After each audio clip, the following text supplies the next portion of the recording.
You? Huh? Sorry? Have you seen the TV show You? Yeah. He looks, yeah, you look like Joe. Me? Yeah. Okay. Well. Yeah, even. Okay. We're recording. That's in. Leave it in, Westhoff. Okay. But can I tell you why It's a good I'll show, take though. that as a compliment, though? Good-looking guy. Like, come on. Yeah, he pulls. Yeah, I mean, like. He is clean. He's clean. Yeah.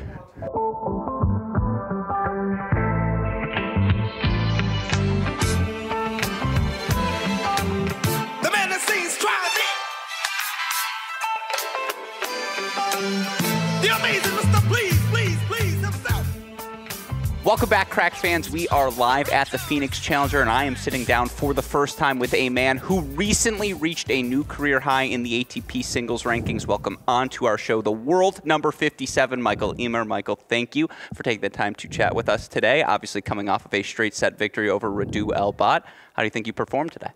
I think very, very good. Okay. I'm very satisfied. It was very, very intense from the start, and I managed to keep that intensity up. Mm-hmm. And I'm curious, on a day like today where there were so many rain delays, you know, this was a match that was scheduled for 10 a.m. I think he got on court around 3 p.m., something like that.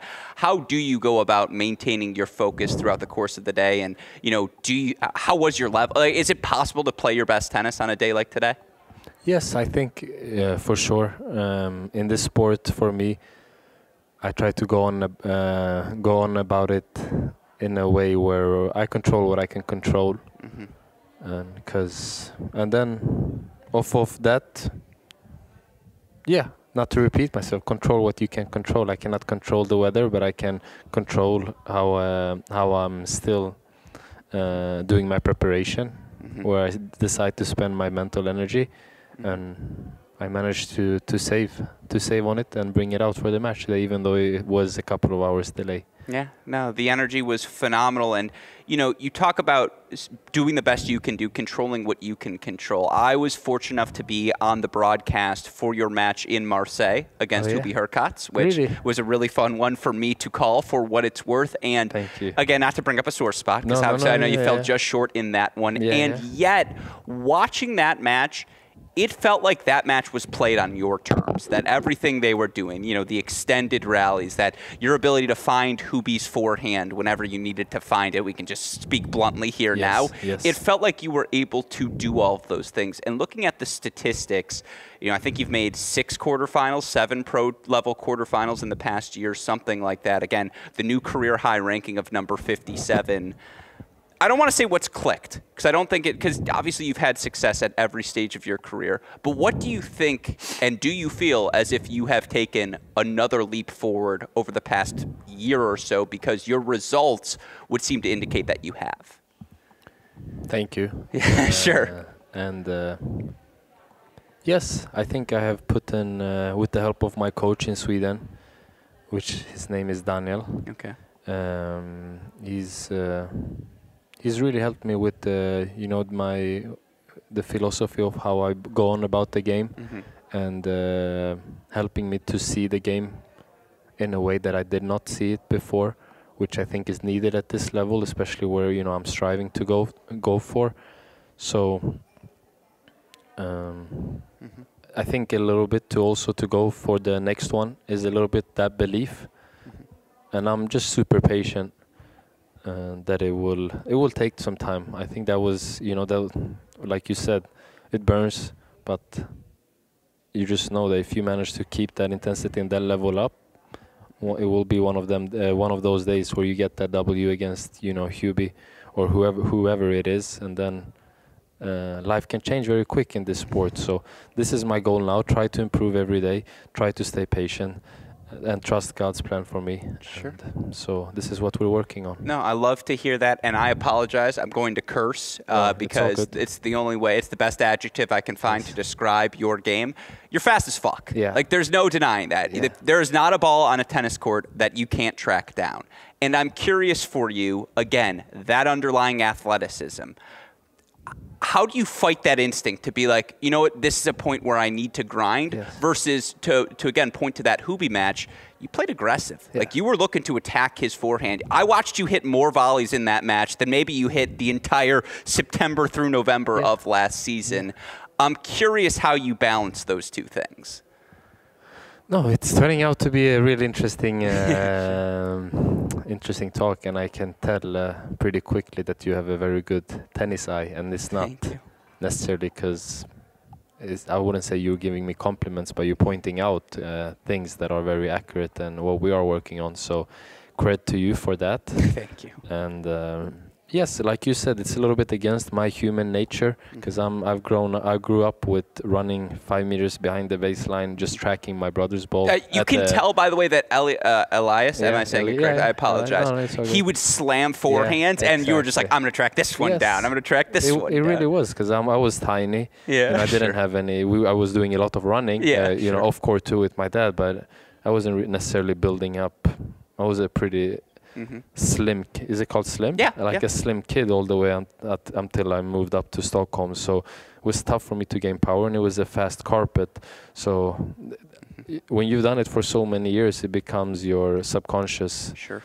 And yeah, this is, without going away too much from it, this is what we're battling now, to only use that when needed, and to use my pace, to use the pace I have in an aggressive way, to know, like you said, okay, this is 2 shots, and then the point has to be done.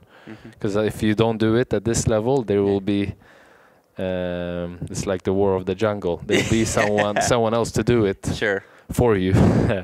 And you don't want to be there too often, because like you said, at a certain level, they don't get intimidated by just getting balls back. Unless you're like Daniil Medvedev level. But he also gets a lot of free points on his serve. Yeah. This is, I think, one thing that people maybe forget. I don't know why I brought Daniil in, but no, I inspire. He's a big inspiration for me. And I think he can also do it because, you know, you feel suffocated because he's getting 2 free points per game per service game. So I really don't have that. So, yeah. No, look, it's going to turn into a compliment fest here between you and I, and that's how you know it's a good conversation. If you want to forego the rest of the tournament, just hang out here next to me. I feel like we can have a few hours of conversation, my friend. I appreciate it. No, these are all excellent points made by you, and, you know, again, part of that athleticism, I think it does come with a twitchiness, that ability, if you need to, blast a ball line.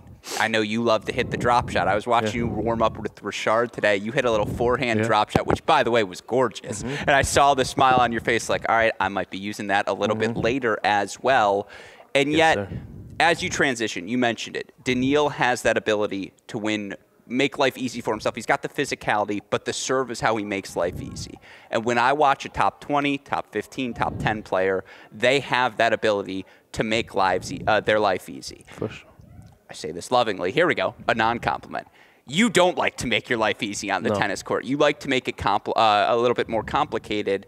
You've alluded to, but what are the things you're doing to make life a little bit easier for yourself on court? Because if you were to ask me, I'm sure that's the next step you're focused on.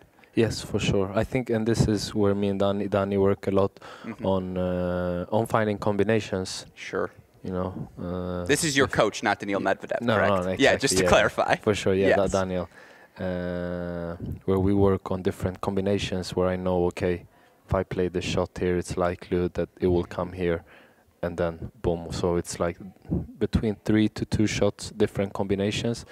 And then it's also, you know, I'm not going to say with who, because, you know, I like to not mention too many names that are private discussions, but a top player and a good friend of mine, he said, you don't want to be serving too good when I asked him about my serving. And, of course, I have my serve to improve, but it was at the stage in my career I was a little bit stressed. You know, I was like, I see all these, like you said, top 15, they're like, boom, blasting through, and I'm always like grinding. So we have worked a lot on the serve, but then also, you know, I don't want to look at the score to be 4-all, and there's been not longer than 2-shot rallies, because it's a little bit also my strength to get the ball moving, to get him to get him moving, because that will automatically also bring his serve down if I've got the heart rate up. So this is the tough part about this game. It's never black and white. Against some players I need to, like today I could afford to use my serve much more against Radu, but then against other people there be you might play someone who's deadly at the second serve return, so you have to make it's a constant chess game. And I find now with the coaching it's becoming even more chess, because I've noticed that more people are adjusting within game. So I think it's turning out to be very, very interesting, and without going too deep into it, I really look forward to, especially this week, because I'm feeling really great. I'm feeling the ball fantastic.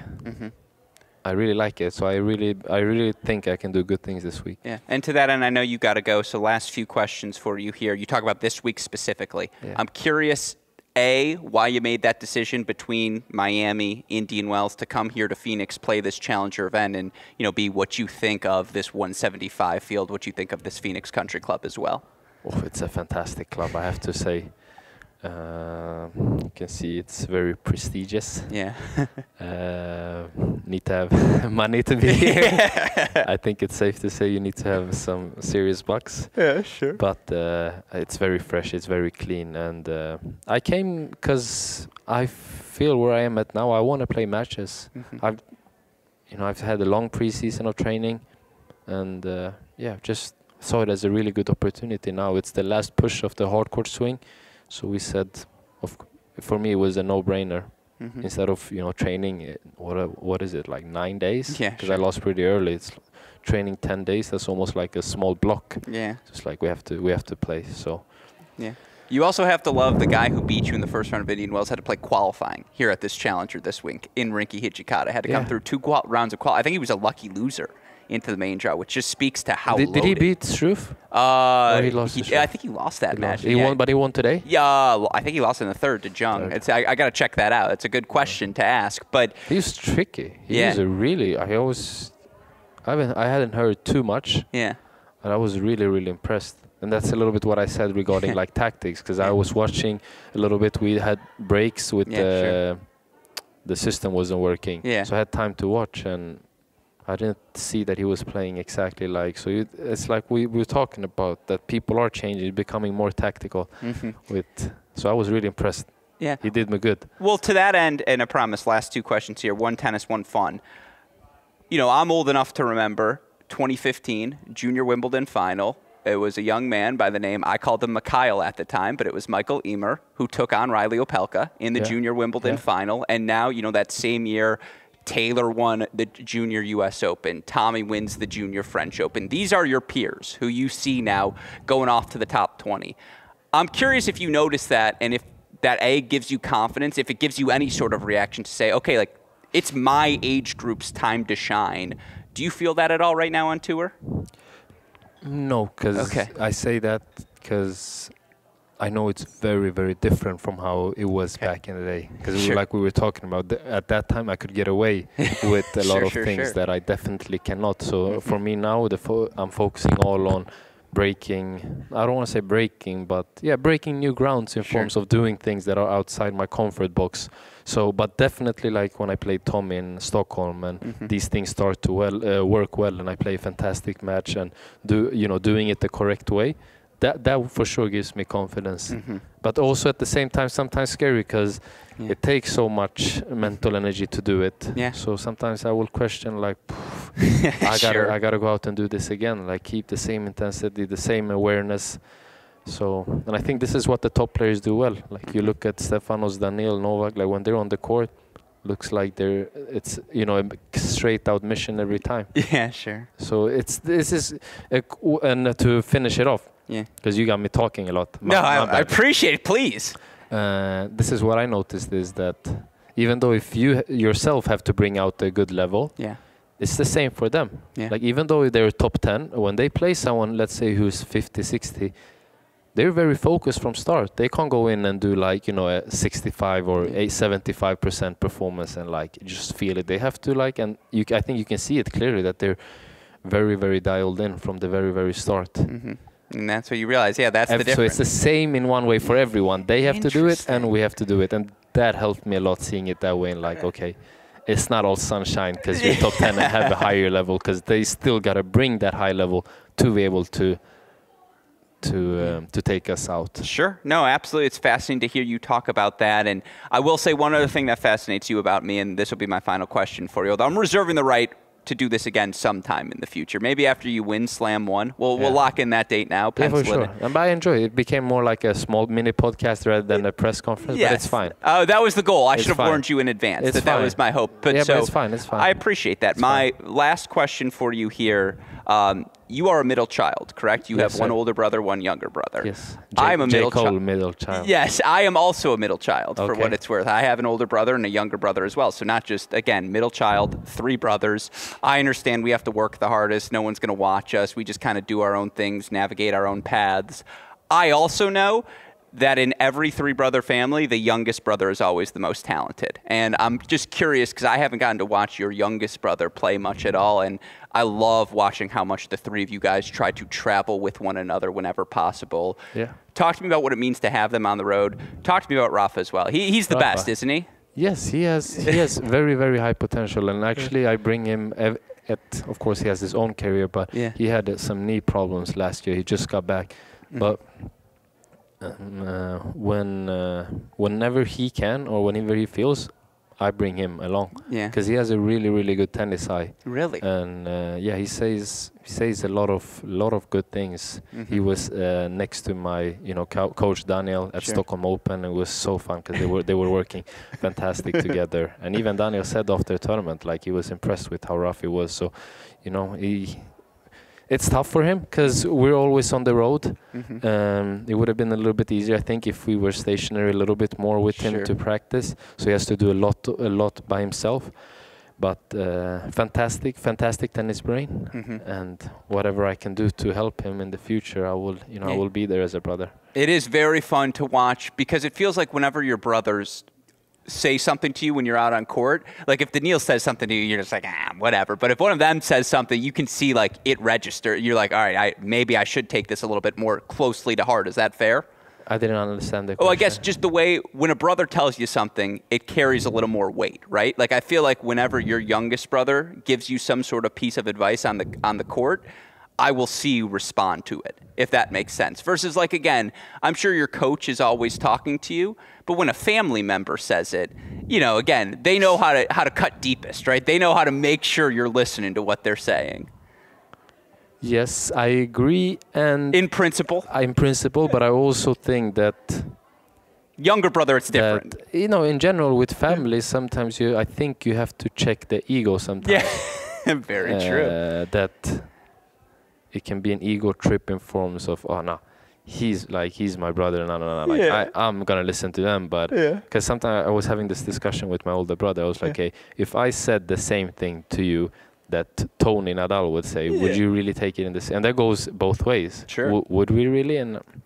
But then, like you said, I agree with the fact that something that your brother can tell your family member, even if your ego wakes up at first and you go into passive mode. Yeah. After a while, like you said, it can cut.